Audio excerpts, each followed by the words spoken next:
On April 27th, 2011, a massive tornado touched down in Tuscaloosa and ripped its way through the heart of the city, destroying homes, businesses, and lives. We've heard so many stories since that day, stories of great loss and great heroism. Stacy Landry is the author of April 27th, 2011, the day my life changed, and she's here to tell me more about it. Stacy, thank you so much for being with us today. Well, thank you so much. Absolutely, it's our pleasure. And you brought a variety of things for us to take a look at, but first and foremost, here's the book and a nice hardback copy of us. Tell us about the book. What's going on? It is just basically takes you event from that morning storms that we had that come through the state of Alabama early, up through the evening storms that the whole state, suffered on April 27th. Now, what inspired you to write this kind of book? It was physical and a emotional therapy. God kept setting it on my heart to write about, to inspire others not to give up. There's so many people out there that need hope, and they need to hold on to their faith as strong as they can, and just know that there's people out there that care, and I'm hoping that through this book that people will see that. Now, a lot of times when an author begins a project like this and they start researching a subject and learning more and more about it, they're surprised by some things that they run into. Because I think a lot of times authors think, well, I'm going to write about that because I know about that. But as you guys delve into it, you often discover, wow, I had no idea it went this way or went that way. What's something in your book that surprised you?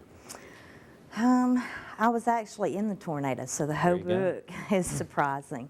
It takes the curiosity people of the ones that are curious of what did you see, what did you hear. It takes you step by step through what I seen, what I heard, what I had to go through to survive, how long it took for medical help to get there. And so, I was in it. And whenever you were in it, you mean physically you were in it, the tornado? Physically. Were you at home? Were you at a store? What happened? Tell us about it. My children and I, that evening the air just did not, it felt so unstable, and the weather, the meteorologist kept telling everyone, keep an eye on the weather. We have progressing storms. I sat and watched it as it come up McFarland Avenue. And I knew then that I had to get my children and get out of the home we were in. We left and went to a neighbor's home. And the storm systems are so fast. Within seconds of getting there, the storm was on top of us. And all you could do is just rush into the house and seek shelter, a closet, hallway, in my case, a bathroom. Right, and that's where you and the kids took shelter, and whenever the tornado had moved through and you lifted your head and looked around, what did you see? Was your home still there, or was it just a bathtub with you in it? Well, actually, I was face first in mud out in the field, 150 feet from where we were. Wow, so it picked you up and it took you. Yes, the house exploded. What about your kids?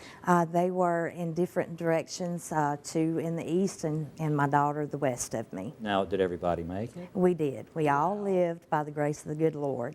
I had no idea I didn't have a home by the time medical was able to get to us because trees were on top of trees. After I got out of the hospital is when I was told I didn't have a home any longer. How long were you in the hospital?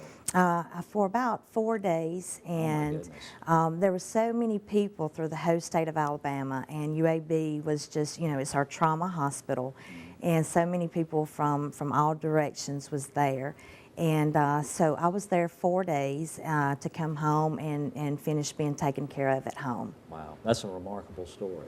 And it's all here in the book. Yes, it is. And some other good stuff, too. Yeah. Stacy, best of luck with the book, and thank you so much for being with us today. And you'll have to come back and chat more. Okay, well, thank you. Absolutely. Looking forward to it. You can find out more about April 27th, 2011, the day my life changed, online. Just search for the fan page on Facebook.com. Well, if you like...